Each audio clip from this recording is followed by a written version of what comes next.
It's Friday. Good afternoon, Dan Sileo, National Football Show. Hope all are having a great day as we finish off the week, going into what will be a great weekend for all us. Get this, next week, man, we have full NFL preseason game, slated games. We're back in action now. All the teams are going to be looking to potentially make a move. There's going to be significant cuts.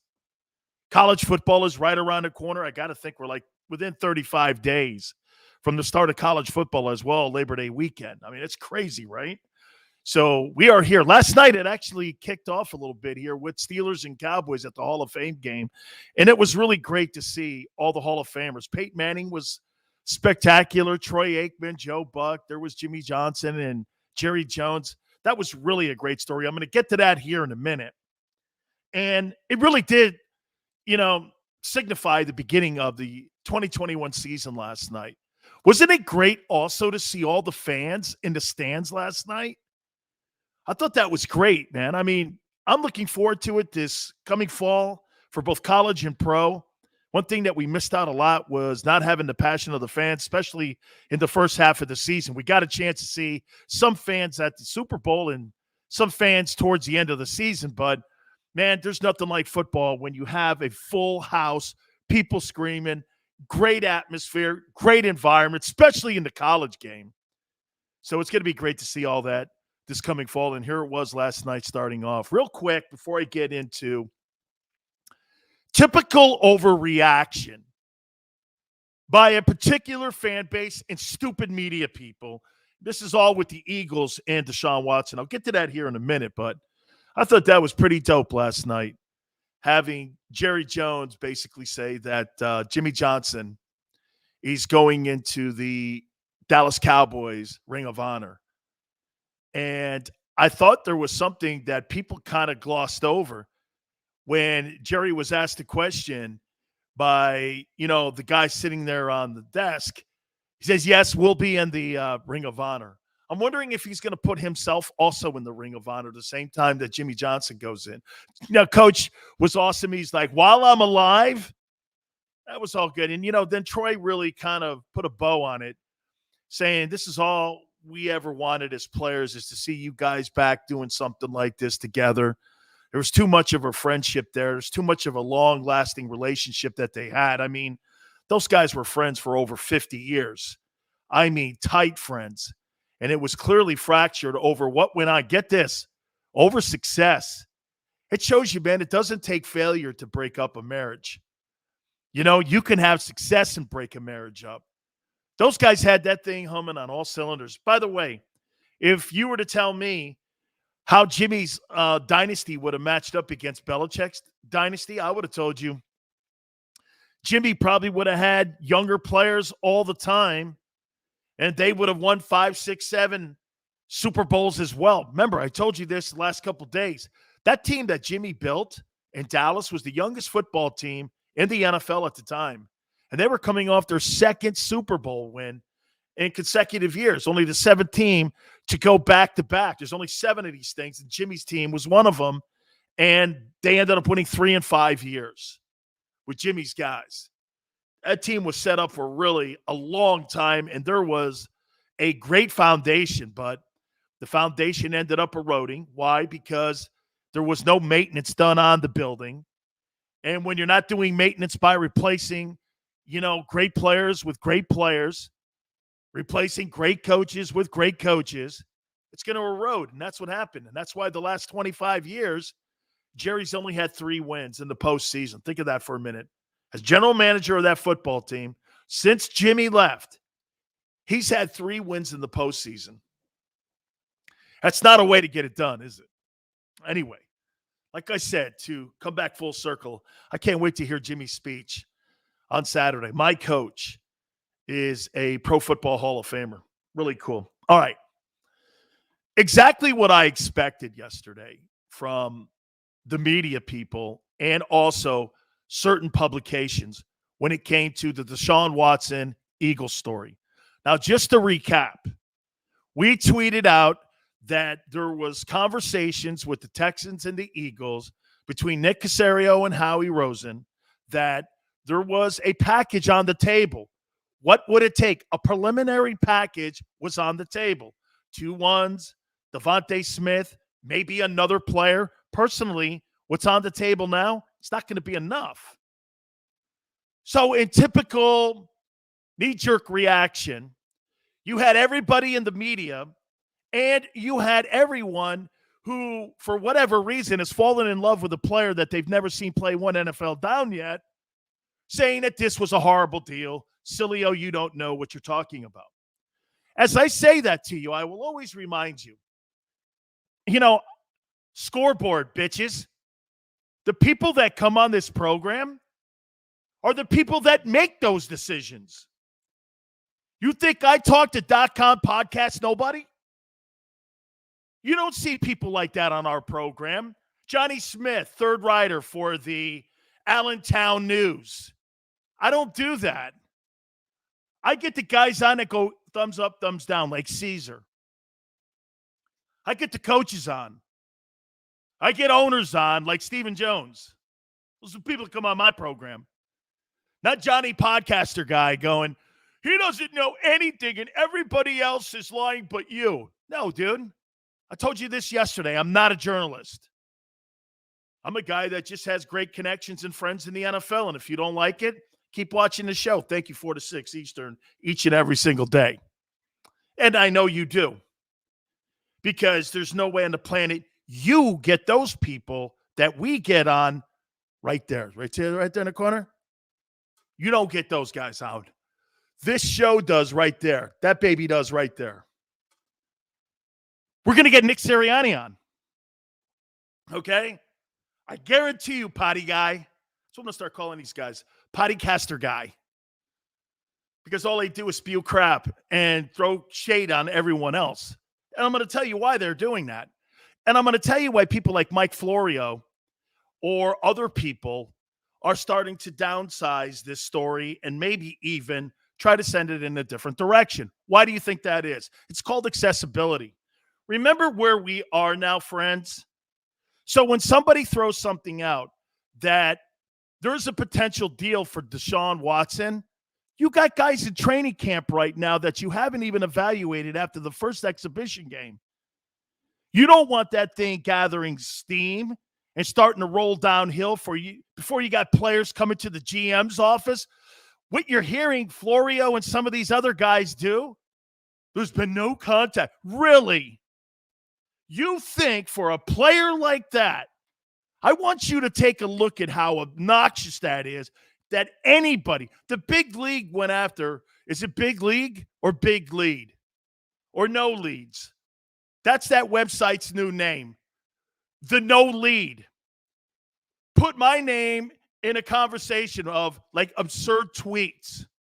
So the No Lead posted it in there because they don't know. You're telling me a guy that makes $38 million who's in training camp with the Houston Texans right now and a defensive back's number, second team safety, running scout team, nobody's calling for him.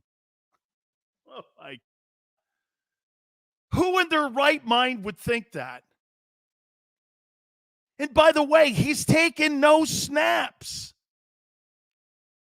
You know what the NFL Network just posted as a chyron? Tyrod Taylor to potentially start first game of the year for the Houston Texans. Deshaun Watson hasn't taken a snap yet as quarterback with the first unit. All of a sudden, they're going to just drop him in week 1 with no training camp? Common sense. Start using it here. I'm going to take you down a little journey here, too. Okay, so what they have on the table, that's not going to be enough. I'll tell you something else that's happened. There's no question that NFL teams have been given direction by the NFL Players Association, by D. Smith, and also by Troy Vincent in the NFL on where they are in the process. Let me ask you, let's do this common sense-wise. Jesus Christ, I can't I can't be the smartest guy in the room because you know why? I know I'm not. If you had a person that had 22 sexual cases against them in your community, say Deshaun Watson lives in your community and you have three daughters, do you truly believe that you would want that guy in your community and not in jail, or at least the district attorney, to have a charge against him so that he could be under some type of house arrest? 22 sexual assault cases? Really? And you're letting that guy, if you're the Houston police or the district attorney, just roam around, go to training camp with the Texans? That's also a common sense thing. So where does that leave us? There's no doubt the NFLPA and the league are monitoring this thing every day, maybe every half a day. They're getting updates on it. Here's where we are. They're negotiating.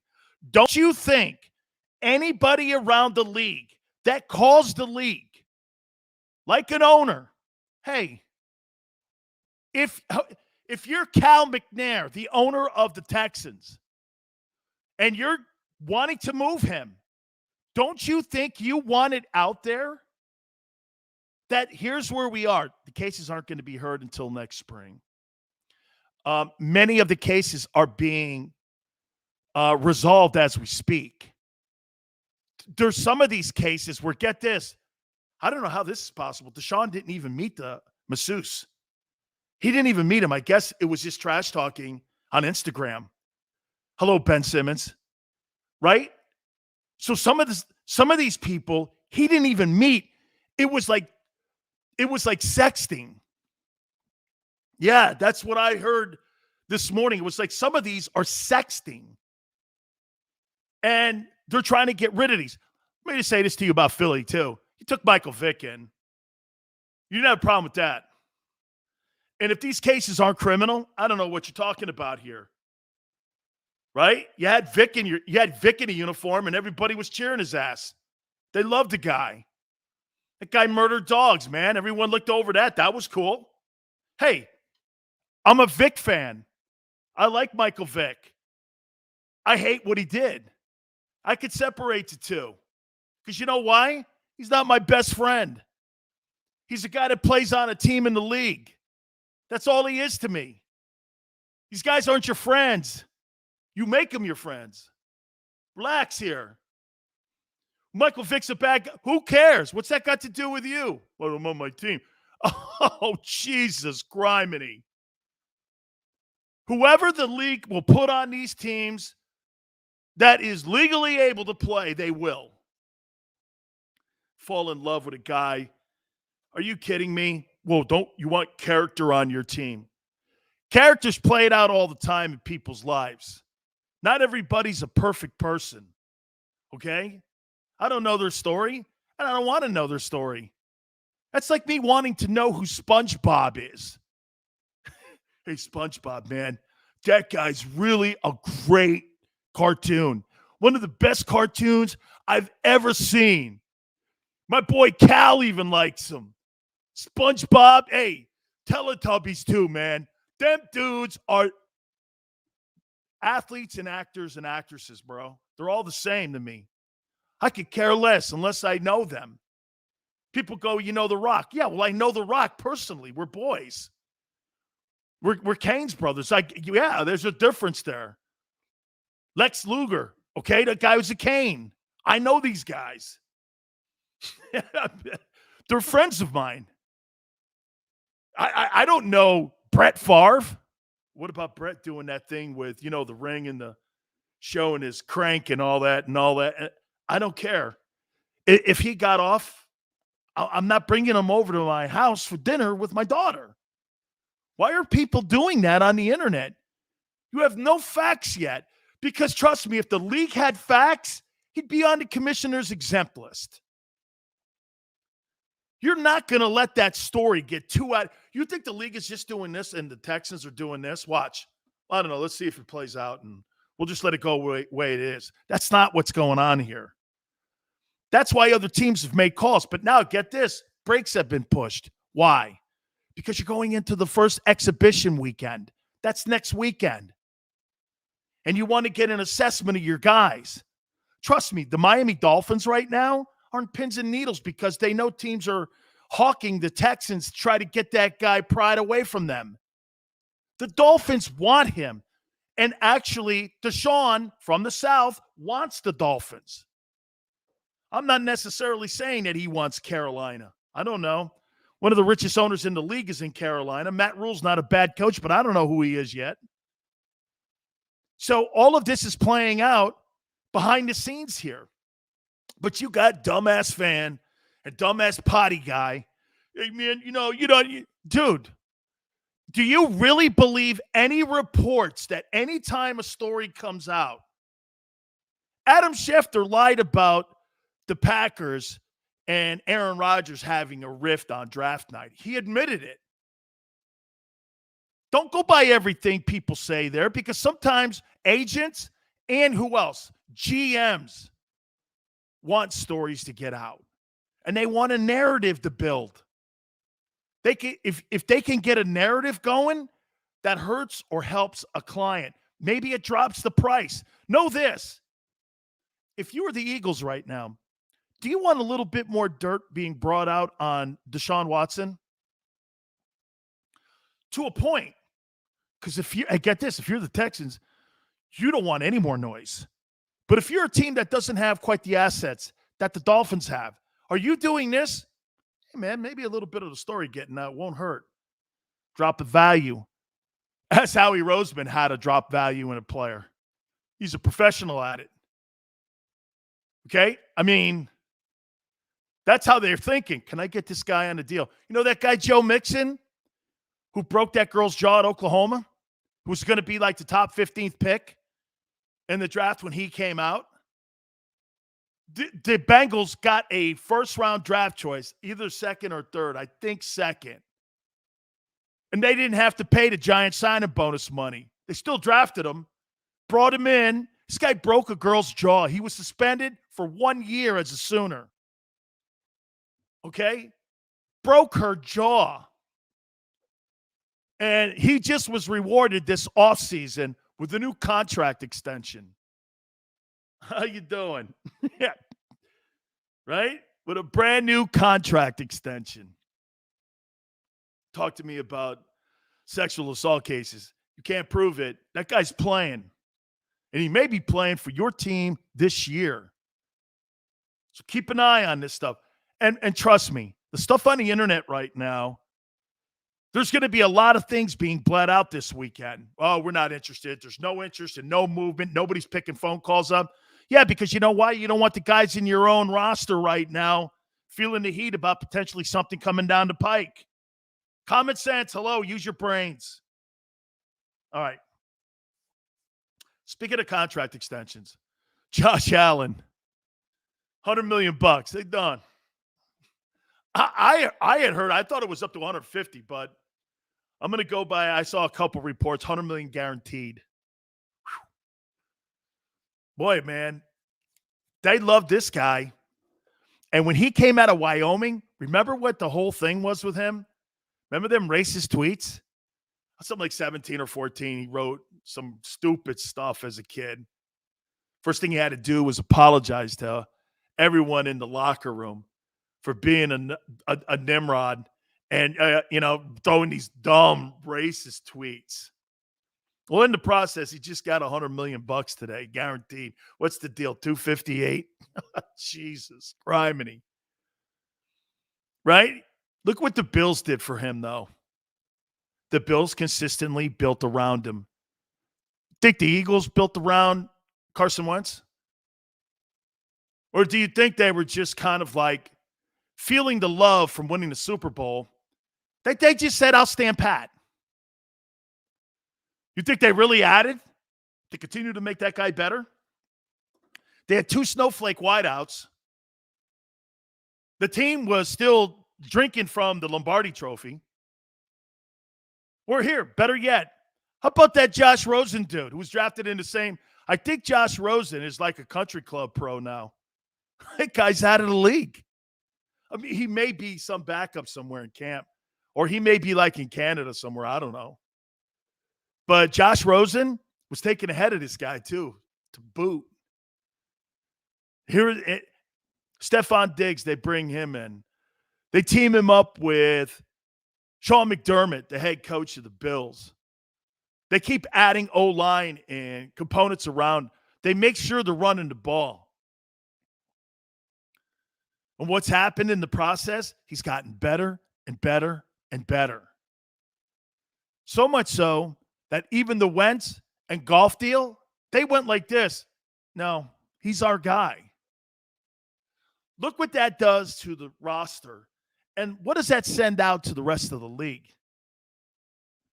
Unlike in Philly, when the coach was asked a question about your starting quarterback yesterday, you know what he said? He couldn't even say it with a straight face. Coach, can you name Jalen Hurts your starting quarterback for 2021? Oh, we're not there. You know where the Bills are? Here's a check for $100 million guaranteed. Bang. Dude, that's a knockout punch. Then everybody around the league goes, hey, man, Buffalo might not be that bad a place to go. They just gave that guy who had all kinds of dents in the fender when he came out of college $100 million guaranteed. Hell, they went to Minnesota and they fleeced Rick Spielman for one of the top wideouts who just had 100 catches. I don't know, man. Maybe that Buffalo ain't that such a bad place to go and play. This quarterback may actually save the team from leaving that city, too. Think of this for a minute. You just signed a guy for $100 million, and last week, you know what you did, too? You told the fans they had to pay for a brand new stadium to keep the team in town. Dude, you're talking about having your emotions jerked. Okay? Hey, we're committed. Are you? That's what that is to the fan base. Bills Mafia? Think of this if you're Bills Mafia. Hey, you guys are building us a stadium. We're giving this quarterback $258 million. 100 of it's guaranteed. Don't tell us we're not spending money. If you're Bills Mafia and people in that city now, aren't you doing this? Hey, man, this ain't like San Diego and St. Louis and Oakland, where they don't put any money into the team. They just gave this guy $250 million. I don't know about you, but if I'm a season ticket holder, see, this is not going to go to every resident in the Buffalo area, Albany area, Upper New York State area. But you know what it is going to go into? The 70,000 fans that roll into that stadium every weekend. Hey, maybe I am going to up my season tickets here because they vested in the team. Maybe the taxes will be okay to build this thing. There's science to all this. All right. We will ask our friend Joe Theismann, former NFL MVP and Super Bowl champion. You know, this new Josh Allen deal, we'll ask him about Baker Mayfield because you think Mayfield's next, right? Or Lamar Jackson. These guys are taken in the same draft. We'll do it next. You keep it here on the National Football Show. I get scared sometimes. Of a lot of things. Joining in. Decisions. The dark. The dark. But I once heard someone say, But as I always say, it's okay to be afraid. as long as you face the fear. And keep moving forward. Wherever you are in life, count on the name trusted in insurance for over 80 years. Independence Blue Cross. The savoring taste of a good bag of beef jerky is so enjoyable at any time of the day, as long as you can find it. Here's what we suggest. Pure Bull Beef Jerky is our answer, and soon it will be yours. Locally produced in the Philadelphia region, this high-quality, healthy protein snack is easy to secure. Go to steersnacks.com, and you'll see hot garlic, tropical heat, Pure Bull dry rub, and our favorite, Huck and Fod. What's that? Huck and Fod. Go now to steersnacks.com. Welcome to the Wildwoods, the perfect place where you can safely do everything or nothing at all. Catch a wave, take a nap, go for a drive, grab a bite. It's your vacation, and we're doing everything we can to make it a safe one. The Wildwoods. Your vacation, your way. The International Brotherhood of Electrical Workers, Local Union 98, is a proud sponsor of The Labor Show with J-Doc and Krause every Saturday night from 6 till 8 p.m. IBEW Local 98's highly trained and superbly skilled electricians are the best in the business, setting the highest safety standards in the electrical industry. So when you're planning your next industrial, commercial, or residential project, choose an IBEW Local 98 union contractor. Learn more at ibew98.org.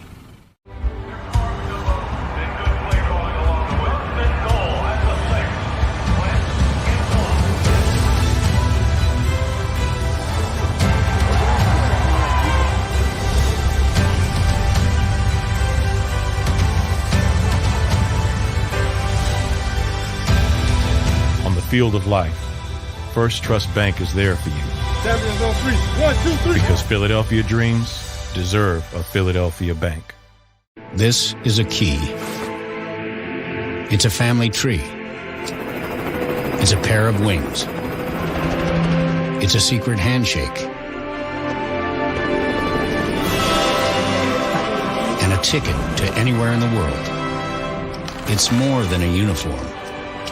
It's the door to a world most people only dream of. There's Strong, and then there's Army Strong. Try it on at GoArmy.com.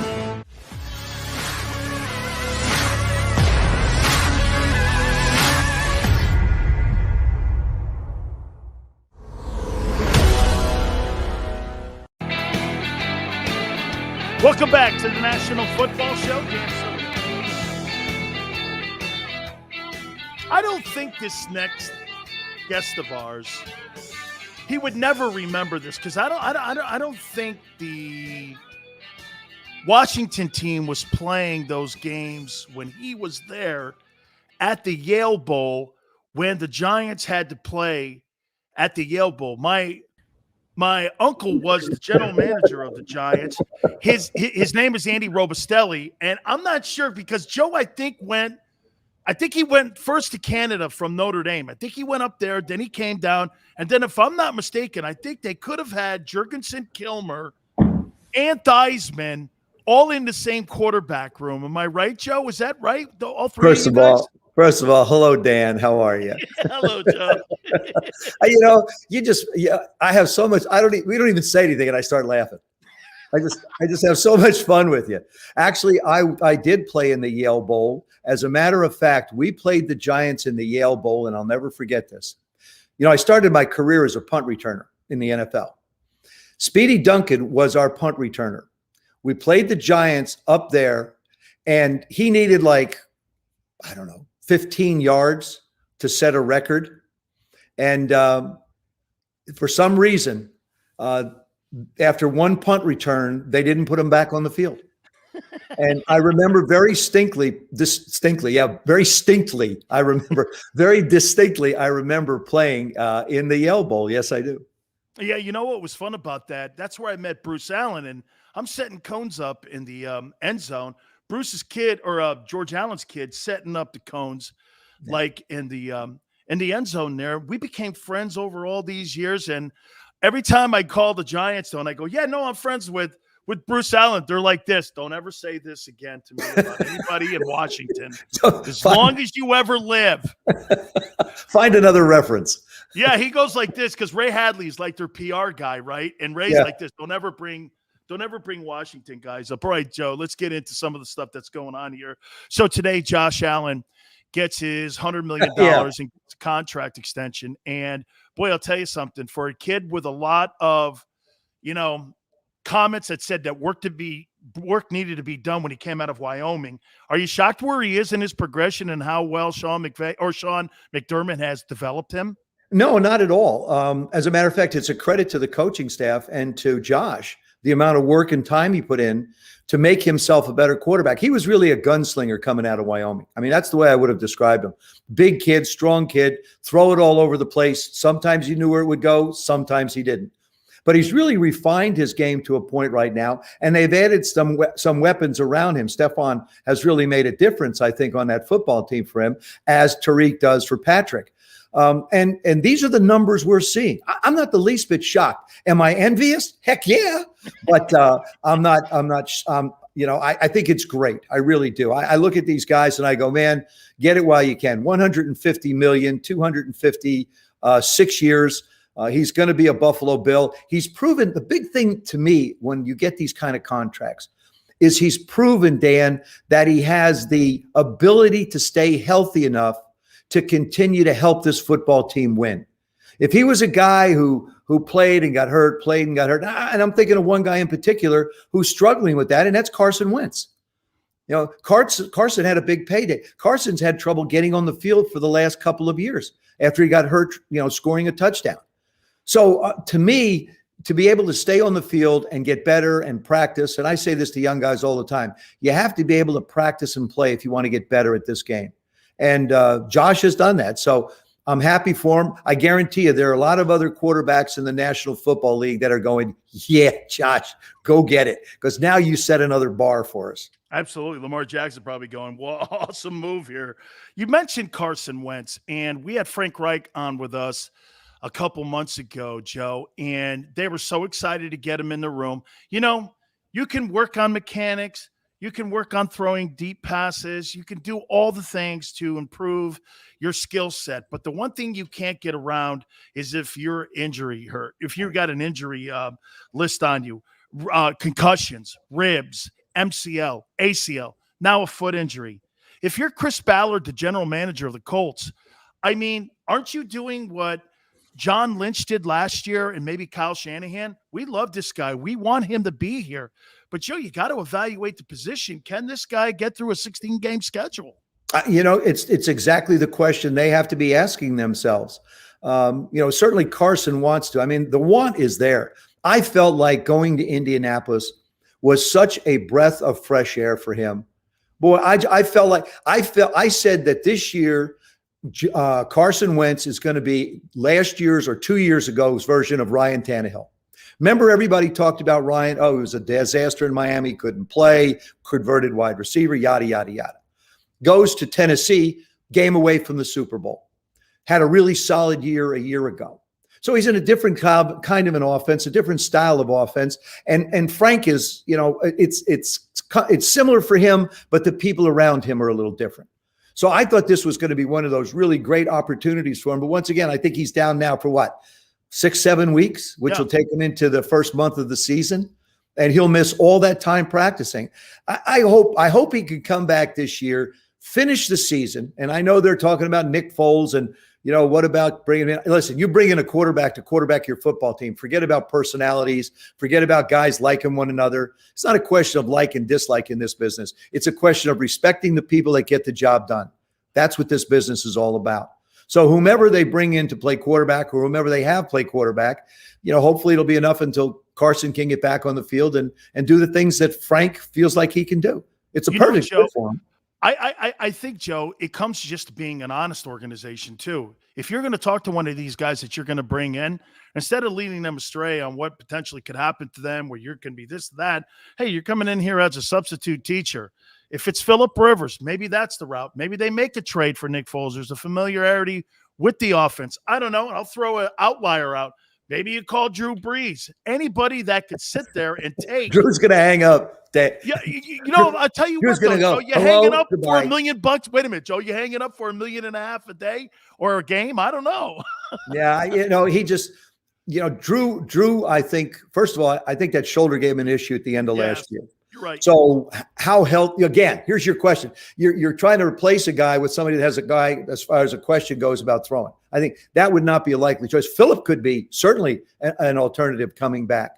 And that's the kind of thing.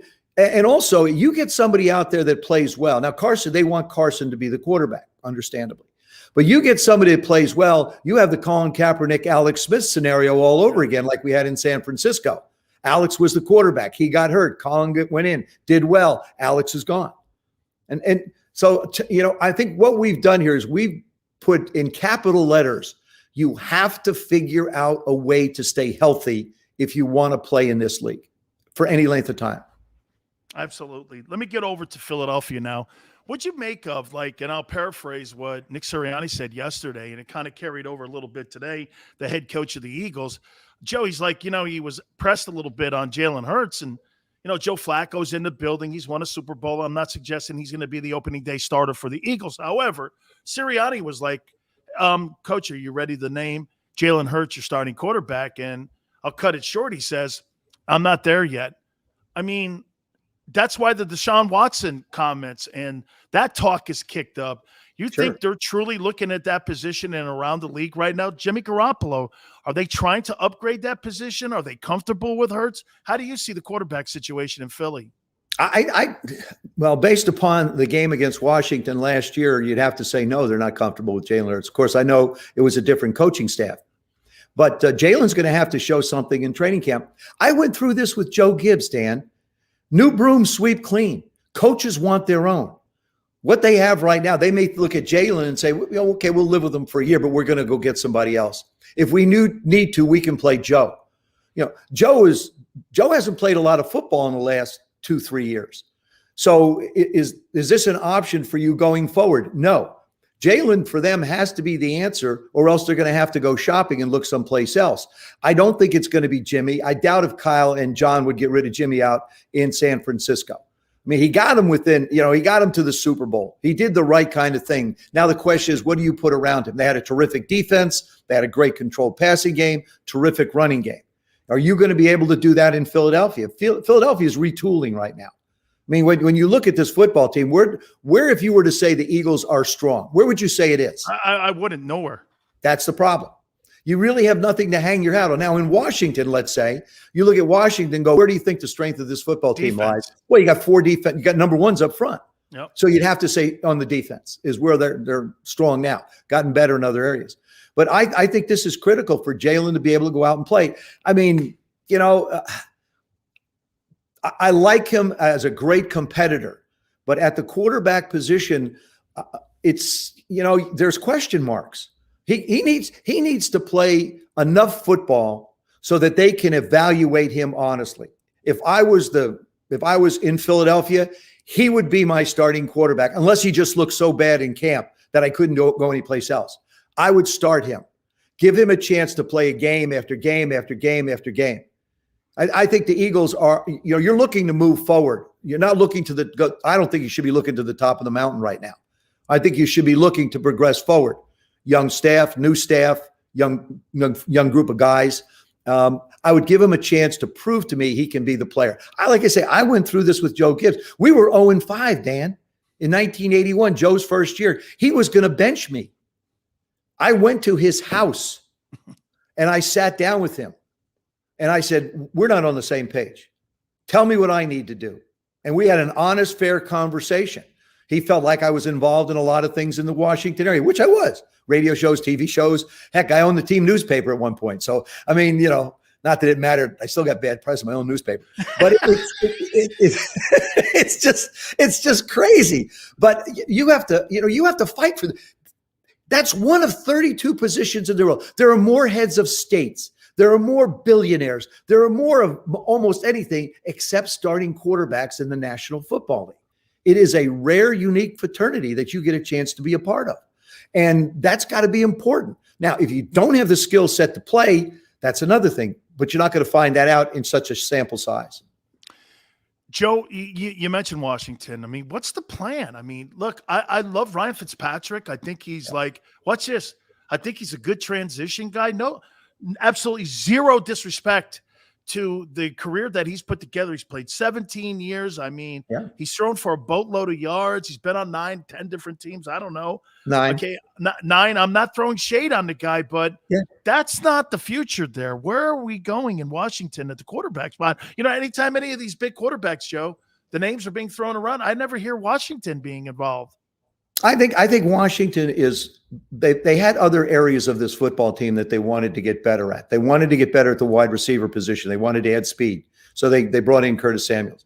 They wanted to add linebacker. They wanted to add speed on the defensive side. So they brought in Jamin Davis. And so they've been very, very calculated in the areas they want to improve. They believe, and I've been at training camp every day except 2, that Taylor Heineke has a chance to be able to play. But Fitz has remained healthy. Let's face it. I mean, you play 9 different teams. By the way, he has 7 children, every one of them born in a different state. How's That's that? crazy. Like a gypsy. But and so when I look at Fitz and I listen to the guys, they have a great belief in him. He has great command of the offense. You don't have to knock a barn door down with a pass. You just have to get it to the right place in the right time. And Fitz has great command of the offense. They love him in the locker room. He's a heck of a team guy. He's willing to teach Taylor as well as Steven Menez, who's out on the field right now, as much as they can possibly absorb. But I think for sure, 17 years, he's got to be a stopgap. Now, will Taylor get a chance to take over at some point? You don't know. You just have to wait and see. But Taylor's played 5 quarters of football. That's all you have to evaluate him against. 4 against the Tampa Bay Buccaneers and 1 in the last game of the season. So against Philadelphia. So when you look at this football team, you say, yeah, Fitz is probably a stopgap, but could he go another couple of years? Absolutely. Just depends on, again, the people around him. Couple last questions for you, Joe. I'll ask you a vaccination question here, and not so much whether you would or not, but as the leader of the team and the more quarterbacks I'm hearing, Kirk Cousins today came out and said, I'm not going to answer that because it's a personal decision. Dak said the same thing. I heard Josh Allen even say it's a personal decision. Yeah. It seems to me that the quarterbacks in this league don't want to get in front of it. Are they protecting the guys that aren't vaccinated in the locker room? How do they feel in the locker room? I'm not saying it will divide, but it could divide a weaker group of guys who are just getting together. If you're a young team you have part of the team vaccinated, not the other part vaccinated. Do you think it's a quarterback's responsibility to get everybody on the same page? No, I don't. I think as far as vaccinations go, I think it's a personal choice. I've been vaccinated. I can tell you. I understand to a degree where the guys are saying, listen, it's private. It's my own decision. But I really believe that the guys on the team know whether or not someone's vaccinated. And so to me, I would highly recommend it for the young guys to do as much research as you can and feel comfortable with it. Keeping in mind, okay, that a lot of the teams, some of the teams are at 95%, some of them are at 85%. Washington was the lowest team. I don't believe they are at this point now. So other guys have gotten shots. I think you talk to guys who have had the shot and say, okay, you have had the shot. We're about the same age. How do you feel? How has it affected you? We know that there are statistics out there that say if you're not vaccinated, there's a susceptibility that is greater to the virus than it is if you are vaccinated. Not to say you won't get it, but the fact of the matter is there is a susceptibility that if you're not. The guys that are not vaccinated are going through an entirely different protocol. If you have contact trace and you're not vaccinated, you're down for 10 days. If you're vaccinated, you're down for 5. Here's something to keep in mind, Dan, is there are teams that will play on a Sunday and a Thursday, Washington being one of them, for the opening 2 weeks of the season. If you get a contract trace, you're gone for 5 days if you're vaccinated. That 5th day is the game of the Thursday night game. Yeah. So you're missing 2 of 17 football games. Now here's the other side of it. And these are just hard, cold facts. I'm not vaccinated. I have players on the team that are vaccinated.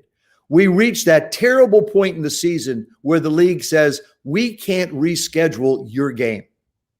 So now all of a sudden, you, whatever team you are, and the team you are playing, you will now forfeit that game. Both of them will be will be charged with losses. And whether you're vaccinated or not, you lose a game check. That's when you're going to see locker rooms divided. That's when guys are going to get upset with one another. And they're going to keep asking the question, why? Now, if you have religious beliefs or there are underlying health conditions that prevent you from doing it, certainly understand that. But I guess if you had underlying health issues, you might not be playing in the National Football League because that probably would have been found out, through your physicals and everything else. So I think it is a personal choice. I don't believe it's the responsibility of the quarterbacks to say, I've been vaccinated, you should. I still respect, as crazy as it sounds in this crazy country we're living in, I respect someone else's opinion that they make for themselves and their body and their life. I'm going to ask you about your book here in a second, but I want to throw this at you. I had, it's funny. Every time I get Phil Simms on, I had him on Monday. I think of you, but go with me on this, Joe, and I'll tell you why I think of you two.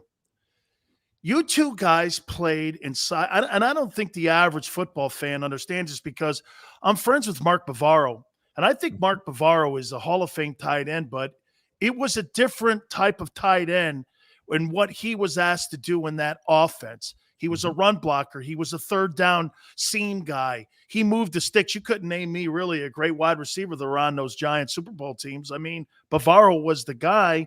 And yet when you look at that era, you're never going to see Mark Bavaro's name being considered for Hall of Fame. And you and Phil did the same thing. You played in a Joe Gibbs system.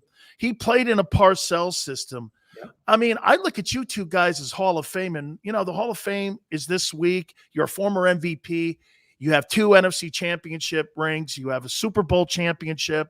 I mean, you pretty much have done and checked off all the things. Do you ever look back on that and go like this? I mean, look, Kurt Warner didn't put up the greatest numbers, this and that. And I was in a system that we won ball games, and I was asked to do different things. I'm just wondering how you see your career because, I mean, Joe, the Monday night game, people will never forget that. You were a warrior. LT calls you.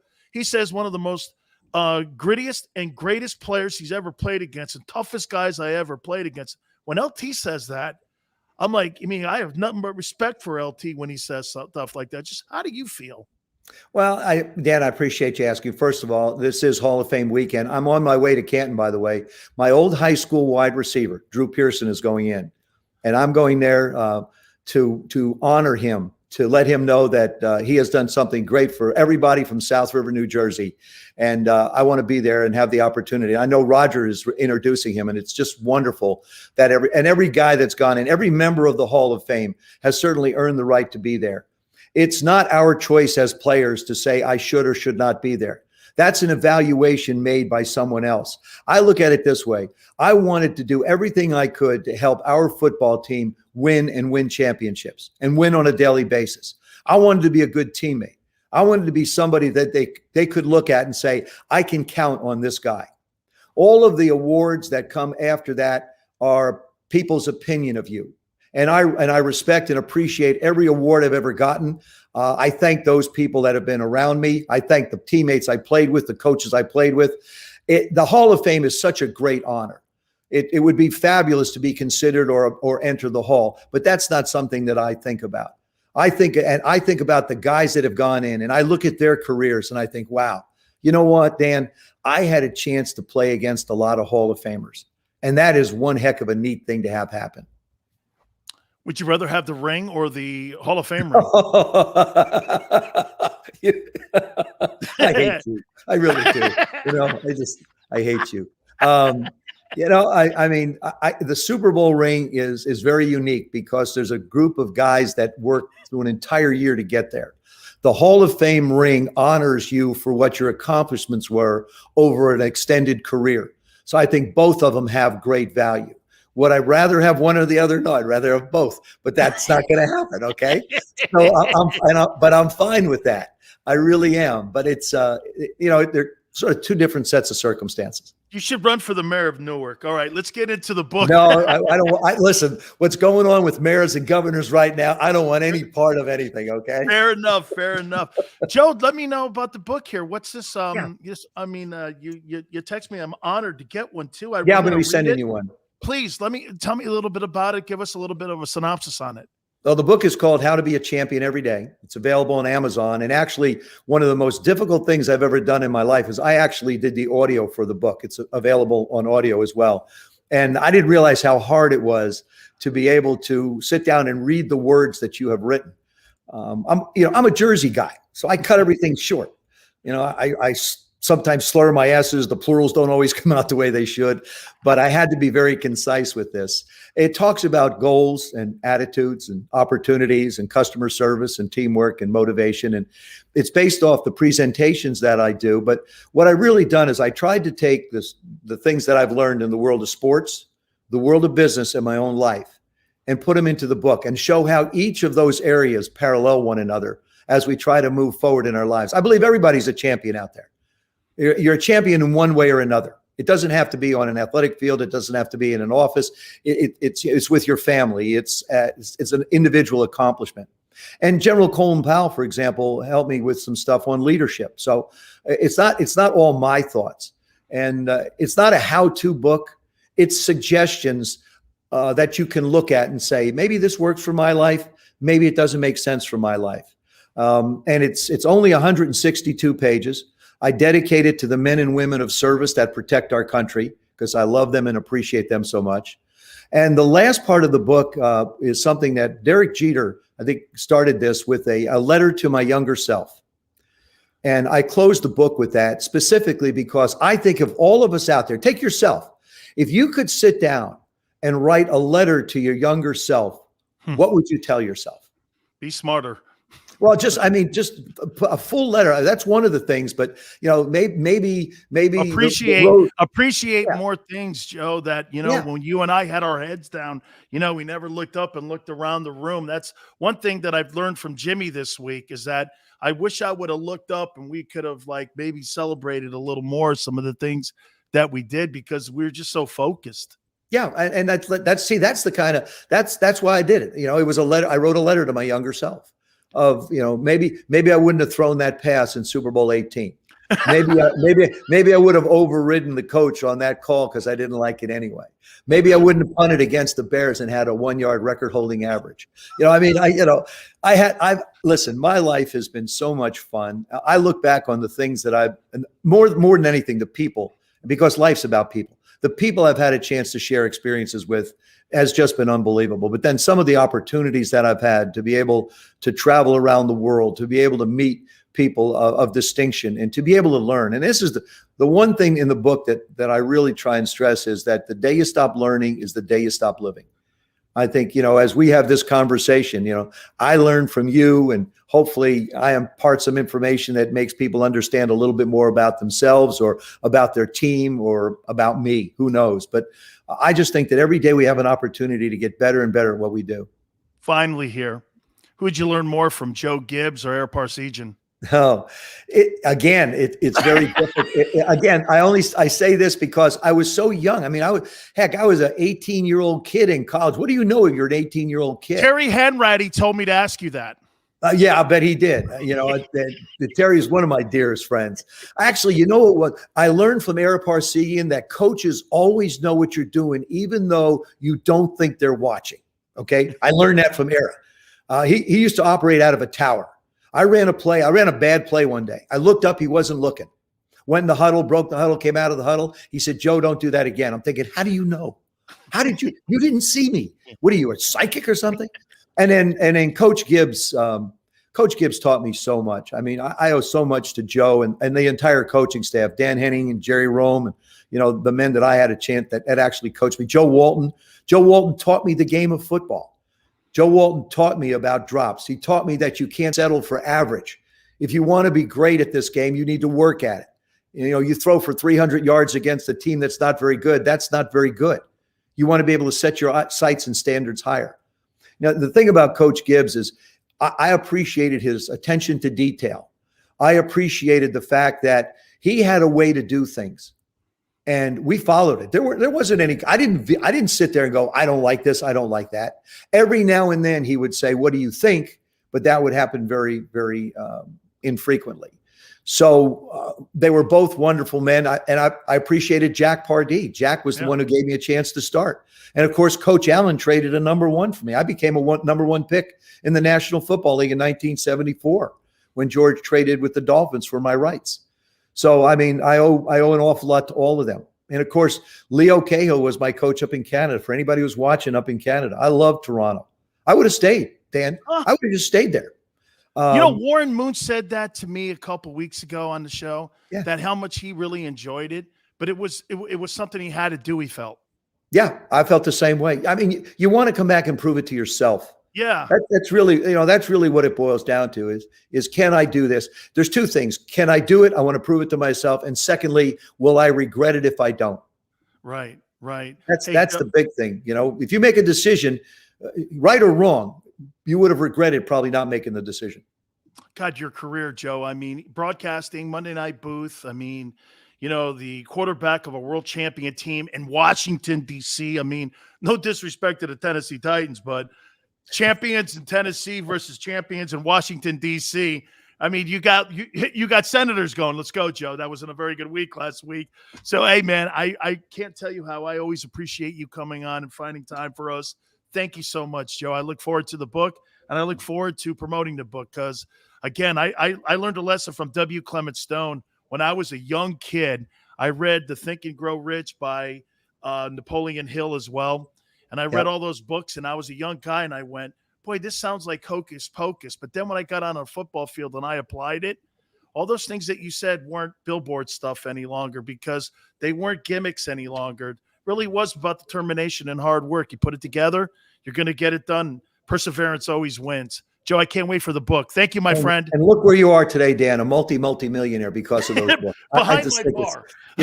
You, Josh Allen, Patrick Mahomes. Really, when I think of Josh Allen, Patrick Mahomes, Aaron Rodgers, Tom Brady, all those guys making millions of dollars, you're the other name that fits in that category. When I think of you, Joe, I think of this with Mark Gastineau giving me the New York Sack Exchange. I think of Joe Klecko throwing your head into the turf, and I think of Mark Gastineau pounding you into the ground as well. I got to tell you a real quick story about the Pro Bowl. Okay, so we're playing out in the Pro Bowl in 1983, and we won the Super Bowl. It was coming off the plane, being the Super Bowl champ. It's a different feeling when you play in a Pro Bowl that way. So Gastineau's on the other side of the line, and he sacks me, and I looked at him. I said, "Don't you start that stupid dance again." I said, "I'm not interested in that stupid dance that you do." So he starts dancing. I go, "Okay, fine." So Tom Landry is my coach, right? So Coach Landry is my coach. He sends in a play. Well, I'm pissed, right? I don't want to run the ball. I'm going to throw the ball. So I throw it deep into Charlie Brown. He goes for a touchdown. Gastineau looks at me. I said, "See, if you hadn't done that dance, I would have never, ever done that. So that's on you." So I walked to the sidelines and Coach Landry goes, "What was that?" I said, "That's 428. That's a pass, Charlie. We have in our offense." He goes, "Pretty impressive." So, again, one of those wonderful experiences in life. Absolutely. Joe, thank you, my friend. I appreciate it. Thank you, Dan. Look forward to it. You got it, man. That's my friend, Joe Theismann. A lot of great stories. Man. Oh, my God. Joe's had such a brilliant career. And I had to throw that at him. I mean, because when I think of him, I think of a guy that just led a football team, didn't bitch about anything, went out, won ball games, NFC championship rings, Super Bowl championship rings, all of it. And, not to consider him for the Pro Football Hall of Fame too. Now, look, he doesn't have the numbers. Neither does Sims. But the game was different. I mean, today the rules are so set up that it's set up for the guys to throw for 5,000 yards and 35 touchdowns. Back then, the game was set up to run the ball, play against the run, do all those things to put your football team in a position to win. It wasn't about wide receivers and yak. You read, yards after catch. I think that's like my boy Cal likes that. Hey, this guy here. Hey, Bob, this guy here on Friday night, when we have our draft party and, we have our white wine spritzers and we have our Shirley Temples. This guy here, he catches a lot of footballs. They don't win a lot, but this is somebody that could be on Cal's team here.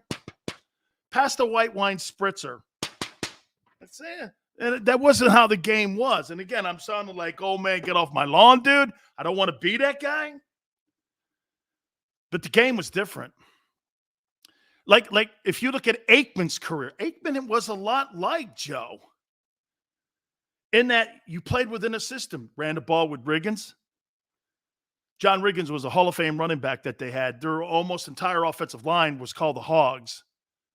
And Joe Gibbs is the only head football coach in pro football history to win a Super Bowl with three different guys as the head coach of the Washington then Redskins. So it was interesting to hear what he said. He wasn't really surprised about Josh Allen getting his new contract and getting a contract extension. That would lead me to say this to you. Well, when does Baker Mayfield get his? Also, the league is once again pulling it over on the players. I'll explain. Hour 2, keep it here on the National Football Show. I get scared sometimes. Of a lot of things. Joining in. Decisions. The dark. The dark. But I once heard someone say, But as I always say, it's okay to be afraid. as long as you face the fear. And keep moving forward. Wherever you are in life, count on the name trusted in insurance for over 80 years. Independence Blue Cross. The savoring taste of a good bag of beef jerky is so enjoyable at any time of the day, as long as you can find it. Here's what we suggest. Pure Bull beef jerky is our answer, and soon it will be yours. Locally produced in the Philadelphia region, this high-quality, healthy protein snack is easy to secure. Go to steersnacks.com, and you'll see hot garlic, tropical heat, Pure Bull dry rub, and our favorite, Huck and Fod. What's that? Huck and Fod. Go now to steersnacks.com. Welcome to the Wildwoods, the perfect place where you can safely do everything or nothing at all. Catch a wave, take a nap, go for a drive, grab a bite. It's your vacation, and we're doing everything we can to make it a safe one. The Wildwoods. Your vacation, your way. The International Brotherhood of Electrical Workers, Local Union 98, is a proud sponsor of The Labor Show with J. and Krause every Saturday night from 6 till 8 p.m. IBEW Local 98's highly trained and superbly skilled electricians are the best in the business, setting the highest safety standards in the electrical industry. So when you're planning your next industrial, commercial, or residential project, choose an IBEW Local 98 union contractor. Learn more at ibew98.org.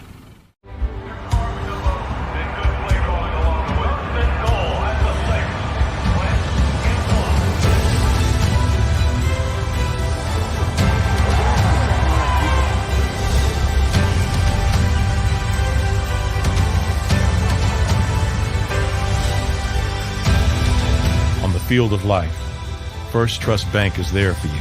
Champions on 3. 1, 2, 3. Because Philadelphia dreams deserve a Philadelphia bank. This is a key. It's a family tree. It's a pair of wings. It's a secret handshake. And a ticket to anywhere in the world. It's more than a uniform. It's the door to a world most people only dream of. There's Strong, and then there's Army Strong. Try it on at GoArmy.com.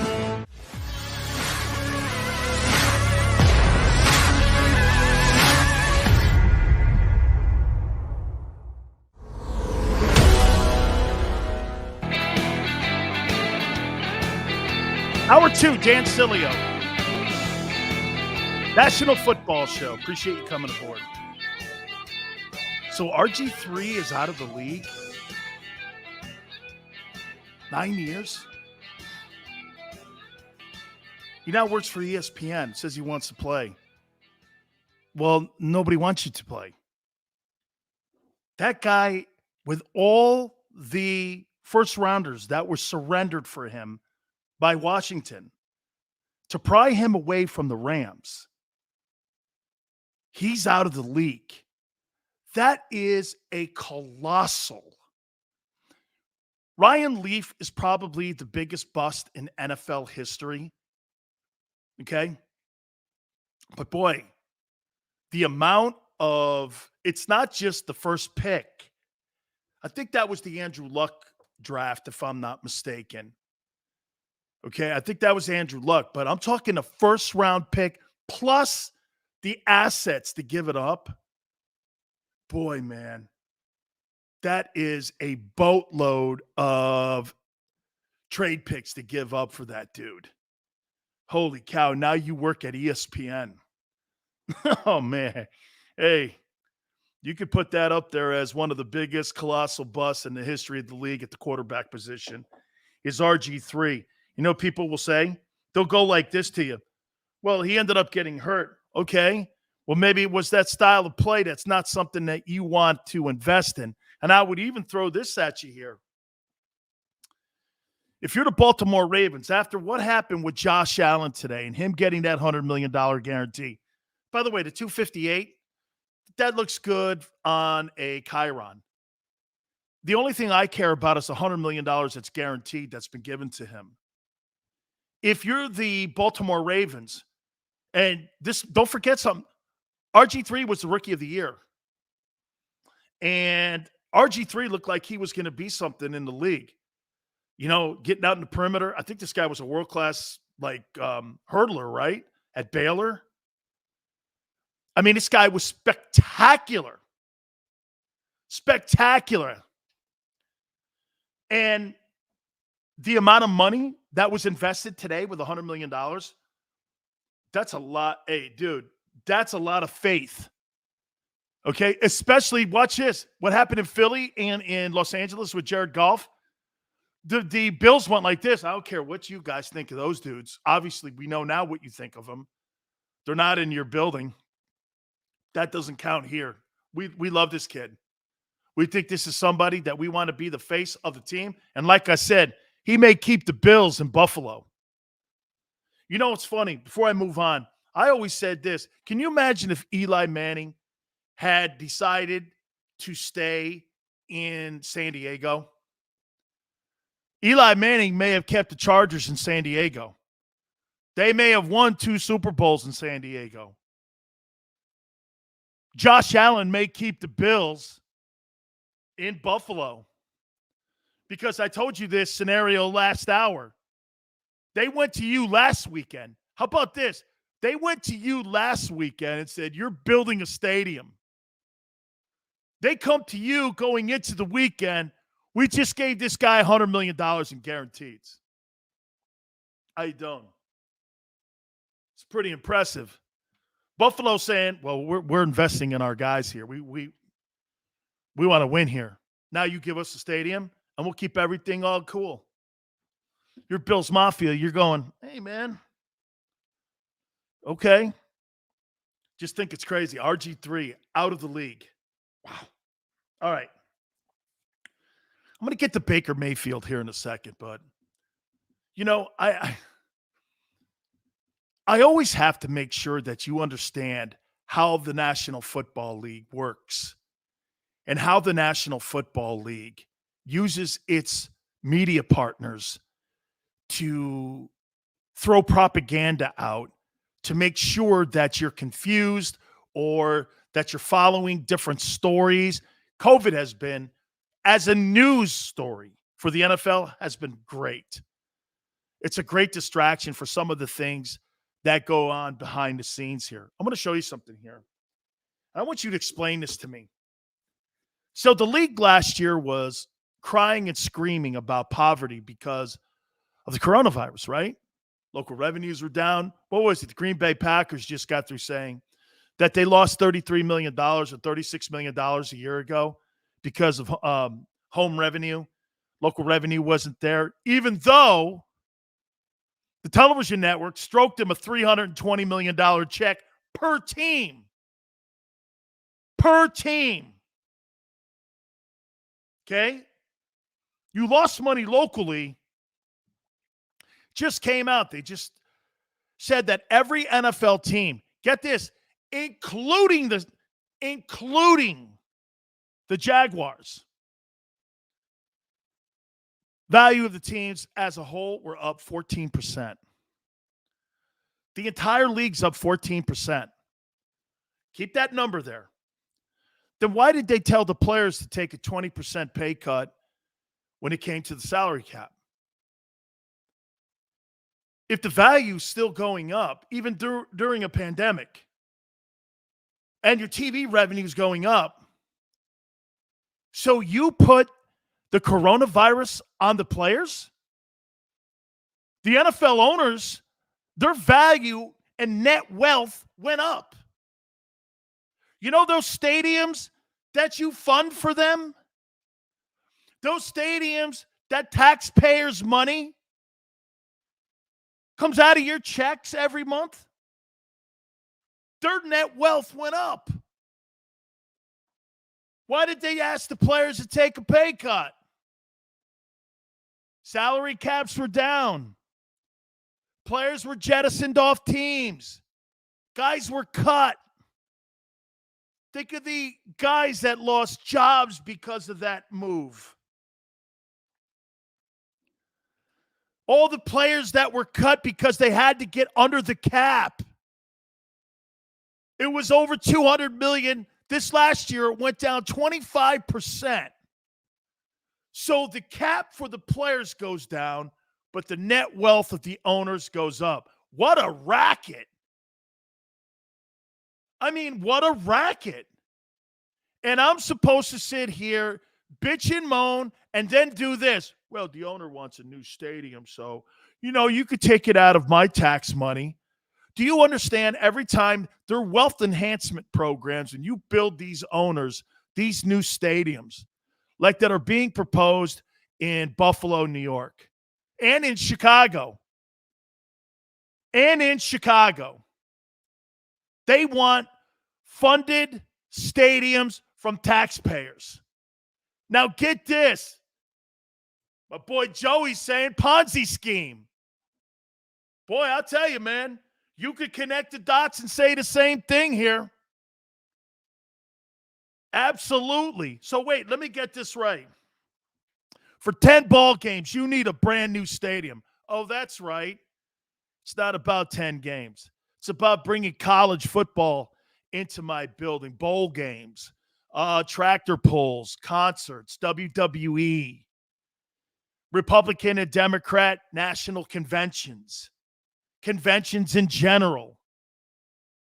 They got a whole separate business because of these new stadiums that taxpayers in the community pay for, that get very little reward for it, and the owners reap all the benefits from it. Why in the world should you build a king his own castle and his own moat when he's got the money and you don't, especially during a time when Americans don't have jobs? Can you imagine asking somebody to build a billionaire a home so he can live in his family, reap all the benefits, and then get this, I can't pay my own damn rent. You can't even give me my unemployment benefits because your stupid system in New York is down. How in the world does that even remotely make sense to people? See, the NFL is smart because you know what they do? You know what the NFL does? The NFL will just pick up their own. They'll just pick it up and go somewhere else like they did in Oakland, St. Louis, and San Diego. There's always a community in America that can be held hostage. You know how you hold people hostage? You play on their heartstrings. You play on something that they have a passion for. You know what that is? Your community pride. You imagine in Philadelphia what that Lincoln Financial Stadium means and that Eagle team means to them, or in Pittsburgh, Heinz Field. Steelers, Eagles, even Gillette. All of them. But they know it. That's why they treat you like wrestling fans. You know those stupid PSLs, the personal seat licenses? You know what that really is? You pay $5,000 to a team, and they do this only for season ticket people too, so they know they can take advantage of you more. They go to season ticket people. Oh, you're not going to? Okay. What they do is they take that personal seat license, and it's $5,000 to stand in line to get season tickets. It's non-refundable. Here's the other one. You know these preseason games? They're full price. Did you know? You're going to see 30% of the talent on the field. 30% of the talent on the field during the exhibition season. And yet you're going to pay full price and parking and concessions. And the games don't matter except for the owner's wallet. I saw this and I was like, wow. The cap goes down 25%. All the teams increase in value. Think about this. Jerry Jones's net wealth went up 14% this last year. His team's now worth $6 billion. He bought the team for $100. Hey, you want to know what a great investment is? 1989-90, Jerry Jones bought the Dallas Cowboys for $150 million. It's worth $6 billion today. $6 billion. He put everything he had on the table. He had to. Put 10% of everything down. Put $15 million, $17 million on. He didn't have a pot to piss in. I was there. He was stringing loans together to keep it going. And now this guy's got a $6 billion company. You think Jerry Jones got wealthy off of oil well equipment? Jerry Jones got rich because he's smart and he knows how to make dough. Not because he was some prospector. Jerry Jones was the worst oil driller in the history of West Texas. When he couldn't find an oil well, you know what he did with all the equipment he had? He sold it for parts to everybody else around in Texas and in the South. That's how he made his money. Wasn't because he was some great prospector. And that's what he did. He was going to, there was a story, and I had Steven on a couple of years ago when I was on a different radio show. They were going to buy the Chargers. Father talked him out of it. And that's not really the team you need. And he waited for him to get to Dallas Cowboys. That's a true story. 14% wealth. And you're asking players to take a pay cut. It just completely doesn't make sense. All right. Let's go up to this one now. So Allen gets his money. You know what? Let me back up a little bit here because I'm getting text messages and people and some of my friends in Philadelphia about some of the things I said yesterday about the Eagles and them not being sold. Did you hear Joe Theismann, what he just said about him? Jalen Hurts has got to prove that he can play in this league still. Nick Sirianni's not even sold he can play yet. For Nick Sirianni, the head coach of the Eagles, to do this, we're not there yet to name him the starter going forward. What possibly could be going on? The greatness of Joe Flacco? Joe Flacco is Joe Flacco pushing Jalen Hurts? You know what idiot Eagle guy will say? He'll do this. No, this is just he wants him to earn it.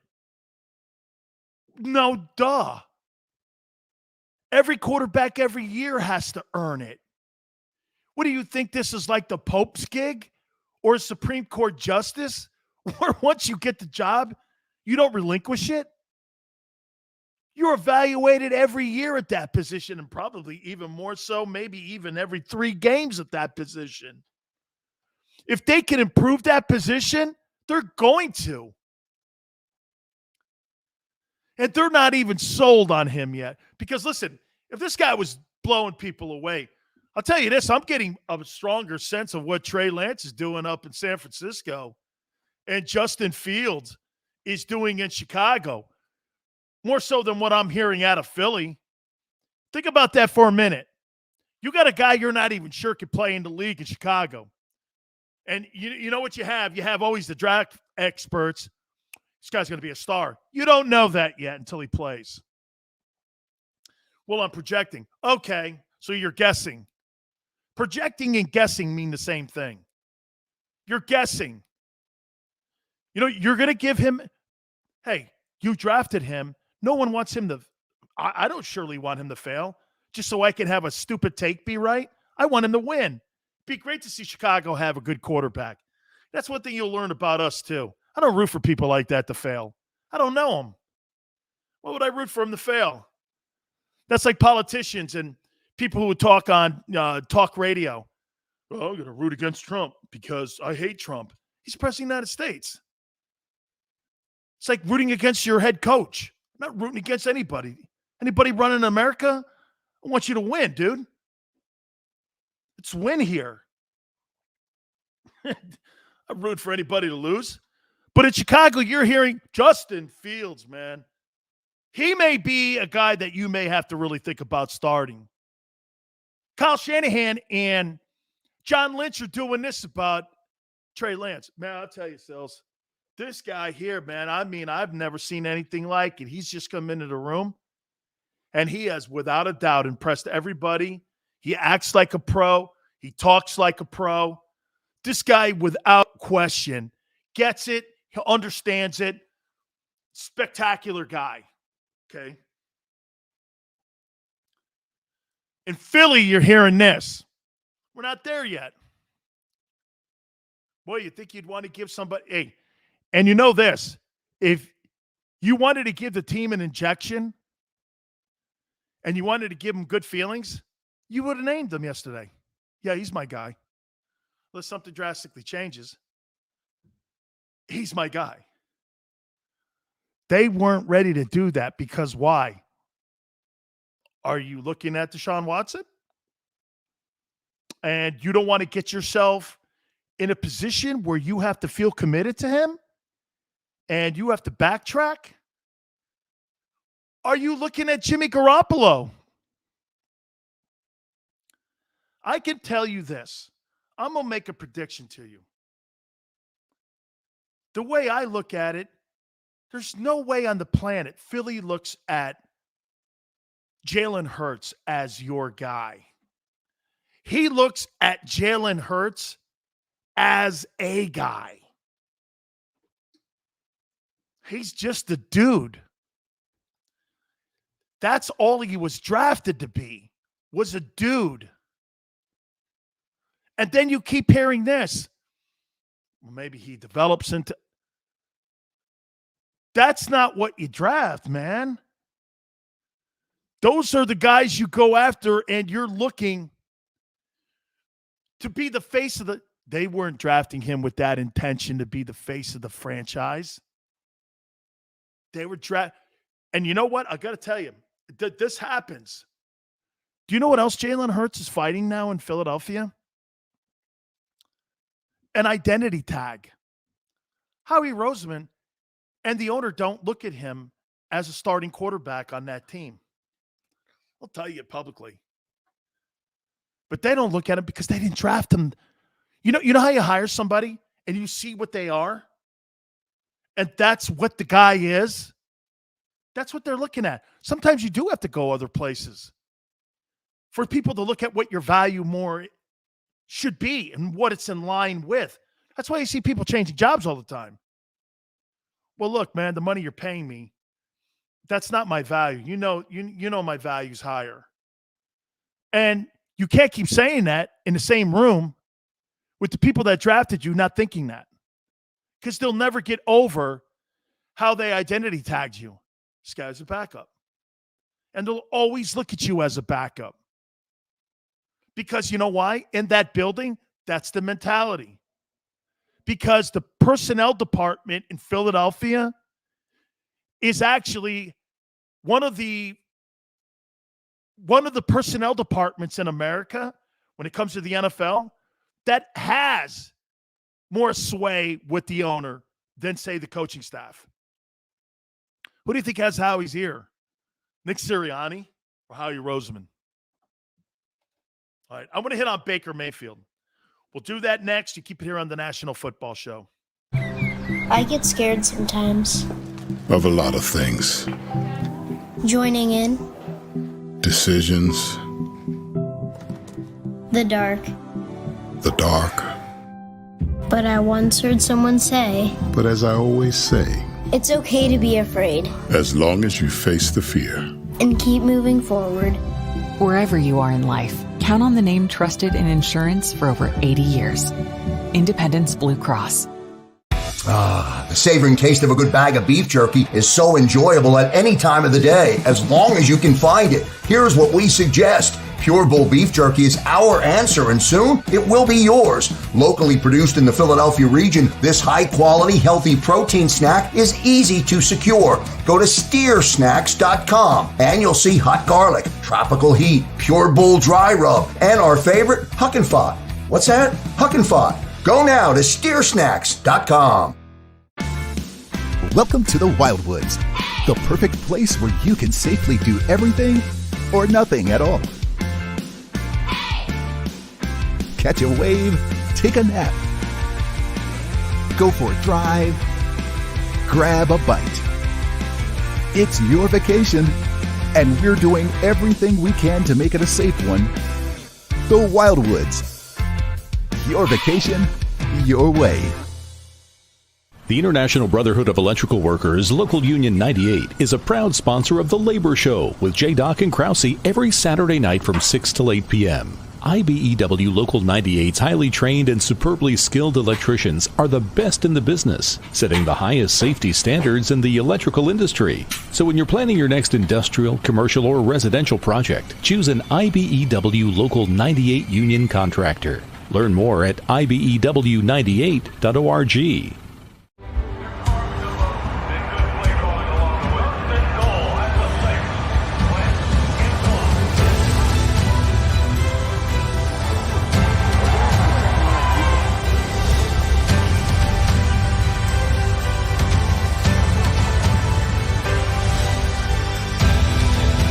Field of life, First Trust Bank is there for you. Champions on 3. 1, 2, 3. Because Philadelphia dreams deserve a Philadelphia bank. This is a key. It's a family tree. It's a pair of wings. It's a secret handshake. And a ticket to anywhere in the world. It's more than a uniform. It's the door to a world most people only dream of. There's Strong, and then there's Army Strong. Try it on at GoArmy.com.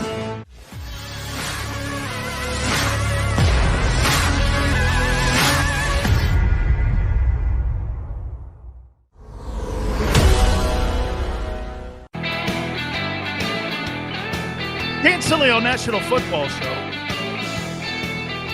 Thanks for coming aboard. I kind of like this, Paul. Except why would the Texans want Jalen Hurts? They got Tyrod Taylor. He's better. Jalen Hurts is not someone that I want. I've got Tyrod Taylor. Tyrod Taylor was a Pro Bowler in Buffalo. I don't need him. Now, if you want to convert that into a draft choice of yours and put a contingency on that, but this is what he was suggesting. Eagles trade Hurts. What do you what do you think you would get if you traded Jalen Hurts today? You think you're getting a second-round draft choice for that?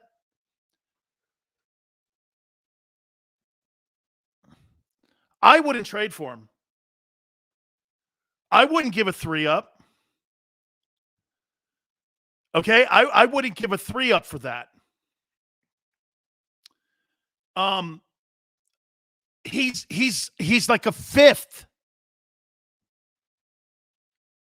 Zach Ertz. So you're going to send him to the Houston Texans and that $12 million. Whoa. So now I'm taking on your salary. Right? I'm taking on your salary now. Okay. Well, look at what you've done in just those 2 moves there. You got a $12 million salary that I've got to pick up. And you're giving me a quarterback that's not worth the value of the pick that you drafted him a year ago at 2. So, Dillard, that's a good football player. And then you're giving me a first round plus a second. Basically, what you're giving me a mediocre quarterback, a overpaid tight end, a really good player, and a first rounder and a second. For Deshaun Watson, never happened. Never happened, Paul. Never happened. Okay? That's why when I say this to you, okay? This is why when I say this, think about what you're asking and think about what you're asking for, what you're trying to get. You think they're going to cut you a deal for a guy who's a top 5 quarterback? Okay? You're insane. And I don't care how many Devontae Smiths you have on your team. Wide receivers are a dime a dozen. You got to make that deal better than that. That's why I say the only reason that the Philadelphia Eagles are in the conversation for Deshaun Watson is because the guy does have those sexual assault cases pending. And civil at that. Someone's going to get him. But I ain't going to be for that. And Paul, no disrespect. You're doing something that Howie Roseman doesn't do. You know what that is? Valuing his own players. It's not a rip on you. You're putting a value on both Zach Ertz and Jalen Hurts. Good for you. You should do that when you're trying to trade something. You should do that. But in the reality of it, though, you're not getting anything for that. Here's what the Dolphins could give you 3 1s, 2 and Tua. You're not in that room. That Carson Wentz pick now is most likely going to be a 2. That thing is going to be most likely a 2. So you got to come up with a richer bag of gold here if you're going to go down the line of trying to get a quarterback like that. And by the way, don't sit around when you have a chance to go and get that guy. Maybe you have to give up a little bit more of your future. Maybe that's something that you have to sit down with your owner doing and say this with your owner. Hey, this is going to be once in a lifetime. There's no one out there right now that's going to turn your franchise around. The guy you have now is not going to do it. It's not. Yeah, no question about it. By the way, I appreciate everybody sticking with us here, man. It's Commie California when it comes to my streaming. So hang in there with us. It'll straighten itself out after Gavin Newsom pays the bills. Let me get over to Baker Mayfield. So Baker Mayfield now was drafted in the same draft as Josh Allen. Obviously, if you had to do that whole thing over again, Lamar Jackson and Baker Mayfield, it'd be a little bit different in the order, wouldn't it? Especially with what we're seeing with Josh. Why haven't the Cleveland Browns done this? Why haven't they started a conversation for a contract extension with Baker Mayfield? Why haven't they done that? What would make you think? And for the record, we know this right now, right? They had a pretty good year last year. They got a great roster. Everybody's starting to pull the Super Bowl hype train for the Cleveland Browns. They got Jadeveon Clowney on the other side of Myles Garrett. Holy cow. This thing looks like it could potentially do something, right? Well, all of a sudden, the Cleveland Browns are doing this now. Well, let me see him do it again. You got a little bit more of a blown-up version, okay, in what's going on in Philadelphia compared to what you have in Cleveland. Because in Cleveland, they're leaning forward on Baker. But watch this. When you watch Baker Mayfield, hey, Phil Simms earlier in the week, you can go back and listen to Phil Simms earlier in the week, right here on the JAKIB Media channel on the National Football Show. And you can hear him say he's sold on Baker. We tweeted that out, and he's all over him. He thinks he is the future. Is Baker Mayfield's deal up next? Is that a guy that you want to invest and put the kind of money that we just saw Josh Allen get in Buffalo? Just got $100 million plus guaranteed cash. Is that something that you want?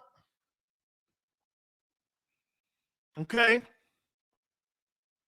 End of the day here, they want to see him do it again. I don't blame him. I don't blame. I do not blame Cleveland right now in wanting him to see if this guy can really string another season together. You talk about pressure on the kid. I mean, you know, remember his agent came out and they said, yeah, you know, we just kind of like started like talks and all this, and, you know, we've done this and this and that. And Cleveland Browns are going like this. No, we haven't. We haven't done anything when it comes to that. We haven't begun any of those conversations when it comes to that stuff. Nothing like that. So if I'm looking at that, I'm going like this.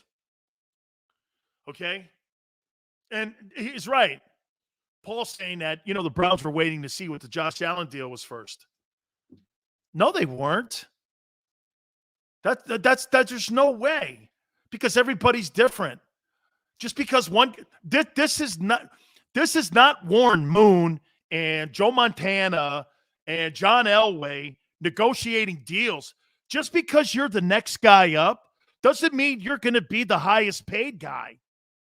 Because if that's the case, I'm not going to give Baker Mayfield 5 years, $258 million and $150 million in guarantees.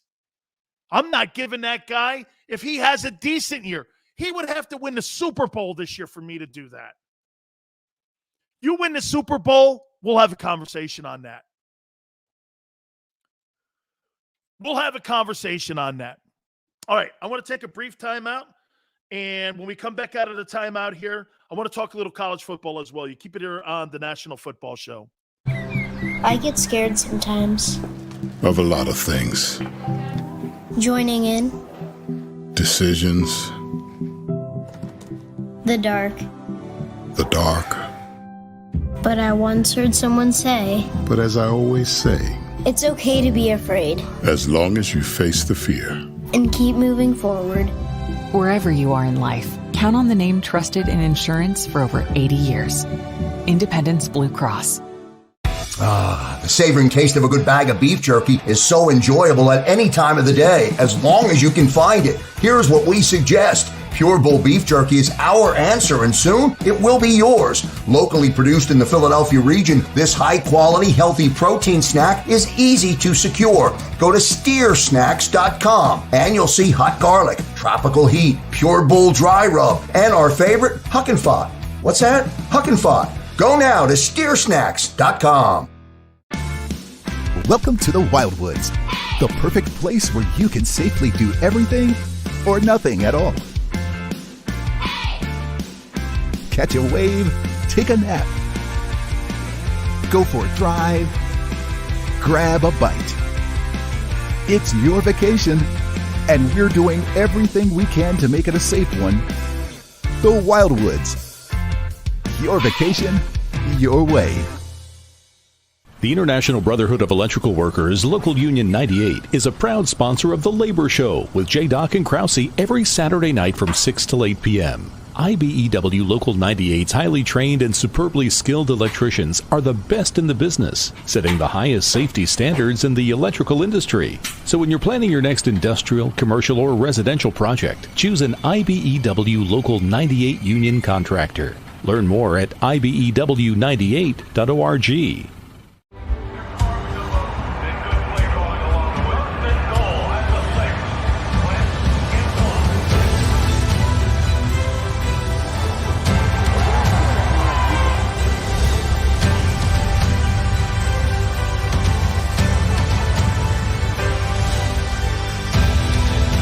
Field of life, First Trust Bank is there for you. Champions on 3. 1, 2, 3. Because Philadelphia dreams deserve a Philadelphia bank. This is a key. It's a family tree. It's a pair of wings. It's a secret handshake. And a ticket to anywhere in the world. It's more than a uniform. It's the door to a world most people only dream of. There's strong, and then there's Army Strong. Try it on at GoArmy.com.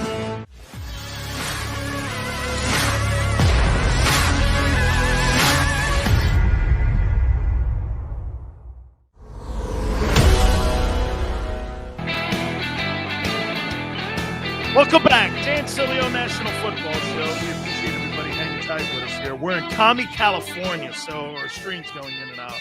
You know, they don't pay their bills there. Why do you think Gavin Newsom's bombarding my AOL email? Please, don't get me out of office. You suck, that's why. Holy cow, pay your bills, dog. I wonder everybody, and by the way, it doesn't matter what party you're in. They hate the guy. Wear your mask. Well, how come I didn't see you out there in one of them fancy restaurants, dog? Oh, yeah, I forgot. Do as I say, not as I do. So, we appreciate it. Commie Cali, baby. That should be a rap song. I'm going back to Commie Cali. No? Okay. Anyway. I see some of the deals that people are throwing out there too. Lamar contract will start in earnest. Well, here's the one about, Lamar Jackson, though. Here's the thing with Lamar's deal. Here's what you got to take into consideration if you're Baltimore. Are you going to put a 5-year deal, a 3-year deal, a 10-year deal, a 6-year deal in front of a guy who eventually is going to get hurt? And some of you out there are probably going to go like this. Are you rooting for? No. It's the style of play. Did we not see it with Cam Newton? Did we not see it with Steve Young? Did we not see it with every single running quarterback that's ever played in this league? That he ends up getting hit and hit and hit to a point, what? That you eventually end up breaking. If running backs have a certain amount of hits in the armor, quarterbacks also have a certain amount of hits in the armor. You can't keep doing this. Guy gets sacked 60 times a year, 50 times a year, whatever the number. And then you're a running quarterback like Lamar is, and he runs the ball 140 times, let's say, 145 times a year. 1,000-yard rusher. Guy's tremendous the way he runs in the open field. There's no question he's electric. I'm talking about playing the averages, and we're talking about salary cap. We're talking about I don't want to get pinned into a deal that potentially could hurt the franchise if something catastrophic fails with Lamar Jackson. How much are you really planning to pay this guy? And how much of it are you really going to guarantee the future of the franchise in it? That's something that you really have to take into consideration if you're a general manager here. Here, I'll say this to you. If you had to buy a ticket to go see some of the players in the league, especially at the quarterback position, would Lamar Jackson be one of those guys? Absolutely. I think he is as fun a player to watch as anything I've seen in the NFL. I do. I, without a doubt, love watching him play. I think his leadership is sensational. I think his athleticism is great. I love the fact that he's a South Florida kid.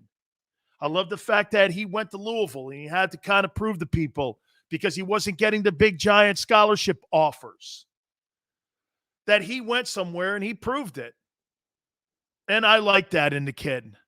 And I think that has really helped him as he's moving forward in his NFL career. But if you're Steve Biscotti, the owner of the Ravens, and you're John Harbaugh, how much of that are you really going to sit down and go, okay, here's a 6-year, $258 million deal? Are you prepared to do that? The quick answer is yes.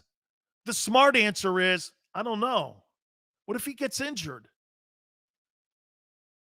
And it's the style of play is my issue. Oh, and I'll tell you something else. Speaking of that style of play, let me add this into the conversation here. He also hasn't shown you this, that he's got the ability to throw you out of trouble. You get a lead on that Ravens team, especially in the postseason, Lamar's record is not that hot. Whereas against Patrick Mahomes, you get a 28-point lead on him, he could still come from behind and beat your doorknobs off. That's how good of a player he is. I don't think Lamar's in that category. Would you say he's better than Dak?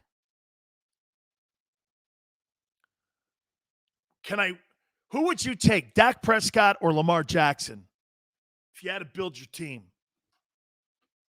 Watch this. I'd take Josh Allen over both of them. But Lamar Jackson or Dak Prescott? Dak just got hurt, and he's not near the runner Lamar is. Okay? And he got hurt. That tells me more. His time's coming. So I would say that. But if you had to win a game, who would you take, Dak or Lamar? Boy, man, that's a tough one. Because both these guys are marginal winners. Outside of that 1 year for Dak, now Lamar has won 70%, maybe even it's higher, near 80% of his ball games. But in the postseason, that number's come back dramatically.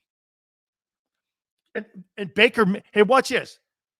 Dak Prescott, Lamar Jackson, and then Baker Mayfield. He's not in that conversation. So when you guys are saying next guy up, that doesn't apply to him. He's not going to make more money. Here, let's just do this. He's not going to make more money than Josh Allen, Baker Mayfield. Because here's what's going to be put in front of him. Here's what I would offer Baker Mayfield on a contract extension. I'd probably pay him something like $80 million, $75 million in guarantees.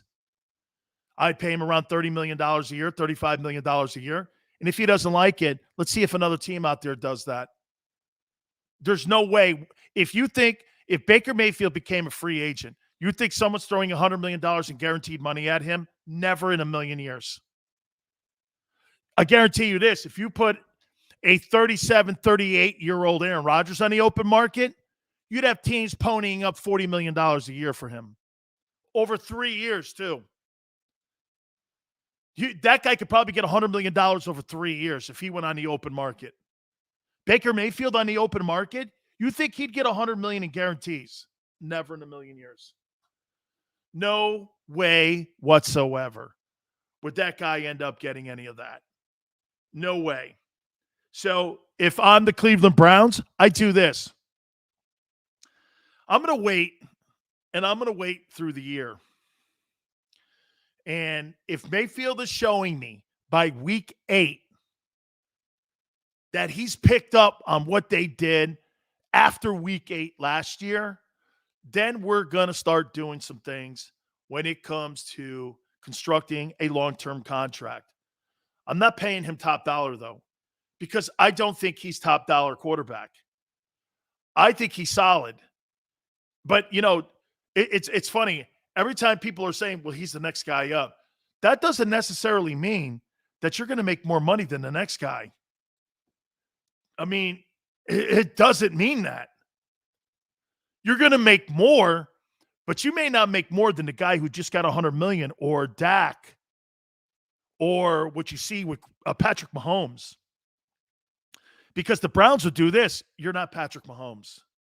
Well, he's the next guy up. Well, I'll tell you what, man. We're not paying that money for him. And I wouldn't blame the Browns. If the Browns came back and said this, that's just too high a price for us. We're not. Baker Mayfield and his people go out in the open market and they would be embarrassed. They would be utterly embarrassed to see what team do you think the Bears are going to offer him $100 million in guarantees? No, they just signed a guy, just drafted a dude. All right. Let's go over to this here. I started the show talking a little bit about Coach Johnson last night, and I really love to see those two guys getting it together, and Jerry Jones and him. And it was cool to hear Jerry Jones talking about going into the Ring of Honor. Hey, in my opinion, I think Jerry Jones and Jimmy Johnson are going to go into the Cowboy Ring of Honor together. And I think Jerry's going to make that happen. It looks to me that it's going to be Jimmy and Jerry that are going to be going into the Ring of Honor. And we're going to be in the ring, because if you heard him say it, we're going to be in the Ring of Honor. And I think that's how Jerry Jones looks at that relationship. And now I think Jimmy Johnson is starting to come around. And I think a lot's going to be on what the speech is this weekend, on how that relationship goes forward. I'm really happy. I texted Troy Aikman last night after watching that moment there between those guys and those guys doing that. I thought it was really great. I really did. I thought it was a sensational moment for those two guys, and I can't wait to hear the speeches this weekend. All right, I want to take one more time out here. Come back, we'll talk a little college football. Keep it right here on the National Football Show. I get scared sometimes. Of a lot of things. Joining in. Decisions. The dark. The dark. But I once heard someone say, But as I always say, it's okay to be afraid. as long as you face the fear. And keep moving forward. Wherever you are in life, count on the name trusted in insurance for over 80 years. Independence Blue Cross. The savoring taste of a good bag of beef jerky is so enjoyable at any time of the day, as long as you can find it. Here's what we suggest. Pure Bull beef jerky is our answer, and soon it will be yours. Locally produced in the Philadelphia region, this high-quality, healthy protein snack is easy to secure. Go to steersnacks.com, and you'll see hot garlic, tropical heat, Pure Bull dry rub, and our favorite, Huck and Fod. What's that? Huck and Fod. Go now to steersnacks.com. Welcome to the Wildwoods, the perfect place where you can safely do everything or nothing at all. Catch a wave, take a nap, go for a drive, grab a bite. It's your vacation, and we're doing everything we can to make it a safe one. The Wildwoods. Your vacation, your way. The International Brotherhood of Electrical Workers, Local Union 98, is a proud sponsor of The Labor Show with J. and Krause every Saturday night from 6 till 8 p.m. IBEW Local 98's highly trained and superbly skilled electricians are the best in the business, setting the highest safety standards in the electrical industry. So when you're planning your next industrial, commercial, or residential project, choose an IBEW Local 98 union contractor. Learn more at ibew98.org.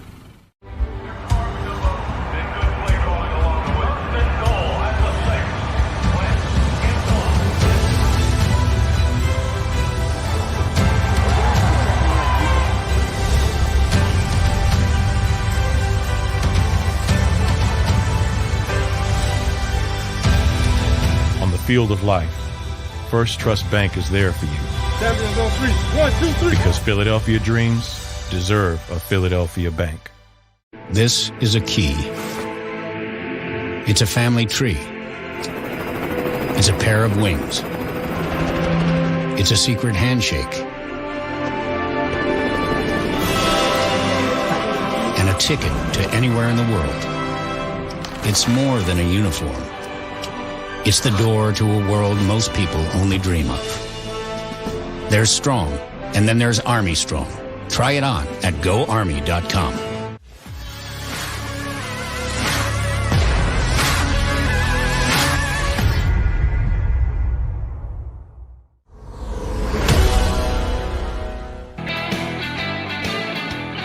Dan Sileo, National Football Show.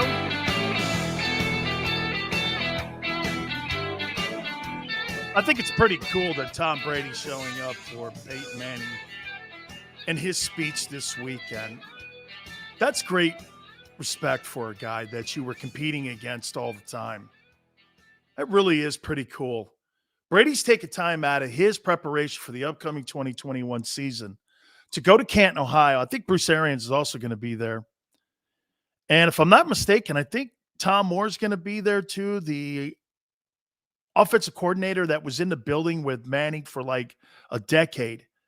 I think even through Morris Sr. and through Tony Dungy. I think he was the OC the whole time that Peyton was there winning all those games. That shows you a lot, and that tells me a lot about that relationship. You know, we've had rivalries before. If I'm counting right, I think Brady was 11-6 against them, and the majority of those wins were in like AFC championship games and in the playoffs, because obviously those are the times that you're going to face a Peyton Manning or a Tom Brady team would be in the postseason. But I just think that's just a wonderful, and it's so respectful. You know, I got asked today if I had an invitation to the Pro Football Hall of Fame. You know, I've got 2 of them now. And when you're asked to go, I actually think that that's quite an honor being asked to go too. You know, when you're being asked and you're set an invitation from the Pro Football Hall of Fame. Now, obviously, because of COVID, they've had to pare that down a little bit. But I've got 2 of them now. I've got the Jimmy Johnson invitation. Obviously, that's going to mean the world to me because he's my coach, and he's a guy that, you know, I've told you the story, bringing me down to Miami and all that and such, and playing for him, and then a little bit with the Dallas Cowboys. That's tremendous to me. I'll always revere and love that invitation. I got another invitation that was given to me by a football player that got inducted into the Pro Football Hall of Fame. His name is Cortez Kennedy, played for the Seattle Seahawks. And he was recruited to UM. I think he's from Texas. Texas or Arkansas. I can't, one of them states. And Jimmy asked myself and Jerome Brown to take the kid out on a recruiting trip. So we were like, okay, where are we going to take this kid? So we took him out to eat. We got him hammered. We had a fun time with him. We went around. We talked football. We drove around Miami all night. It was just such a great thing. And, you know, he had to go to junior college. I'll never forget, I looked over at him, and the kid goes like this: why should I come here? I looked over at him. I said, because us 2 want you to come here. We don't just pick. I mean, we had Russell Maryland. We worked with Russell Maryland. We worked with Vince Wilfork. We've worked with Warren Sapp. We worked with all these guys. And I'll tell you guys, you heard Dave Wannstedt say, I mean, Jerome are one of the greatest and 2 of the greatest players that program's ever had. And when you were going to become a defensive tackle, what's funny is I can't think the last time they've produced a defensive tackle. I think it is Vince Wilfork. Vince has got to be the last big-time player that came out of there. And Jerome and myself had a lot to do with the thing. And so, you know, Ed Ogeron, the head coach at LSU, was in the room there after Butch left, and he ended up going to the Dallas Cowboys. And I'll never forget, man, he's like, why? Because we want you to come here. We think you could pick up the baton where we are, and you could be somebody special and go on and make your mark in the league. And he ended up becoming an NFL Hall of Famer. Unfortunately, a couple of years ago, he passed away. And talk about a kid that was just like a heart of gold. So anytime you get those invitations, I was listening to Troy Aikman talking about like him being asked to do the induction or the introduction to Jimmy Johnson into the Pro Football Hall of Fame this weekend. And Troy said it's the greatest honor. Obviously, it's an honor to get one of those gold jackets, but he thought it was an even bigger honor to have somebody like that ask him, of all the players and coaches that have had the impact on Jimmy's life, for him to look at him and ask him to do it. I had a great we had a really long conversation last weekend, Troy and I. And we'll get Troy on the program. He really doesn't do a lot of interviews. You notice he doesn't really even do a lot of stuff with Fox. So getting Troy to do stuff, you know, it's just he's a busy guy during the week. He's got businesses. He's got a family. He's not all into that, man. It's not his world. But I told him flat out, I go, bro, you're the perfect person for all of this. And, you know, we went into why, and I told him, I said, you know, because you know, you and Jimmy, man, I don't know how that relationship lasted as long as it did. They got off to a horrible start. Guys, I'm telling you, I mean, I'm shocked. How about this? I'm surprised that they're as friendly as they are today with the way that they behaved and handled each other publicly. Jimmy would walk by Troy and not say a word to him. Troy would walk by Jimmy. That went on for a year. Those guys wouldn't say a word to one another. You know, it wasn't grab-assing and high-fiving. It was none of that. And then finally Jimmy relented and said, okay, Troy's my guy. And then that relationship took off. Now they're the best of friends. All right. Hey, sorry about the technical difficulty today with the video. It's obviously Commie California at its best. So we're glad to still give you the show. I'm glad that Joe Theismann was able to check it out. So Joe was awesome in the first hour. Go over to JAKIB Media channel. Please check it out. Like it. Share it. We really appreciate everybody coming aboard. Big Joe, I want to thank you again for everything. Krause, Cal, thank you. Have yourself a great weekend. Should be an awesome time in Canton. A lot of news on Monday. Keep it right here, 4 to 6 Monday. We'll see you on the flip side.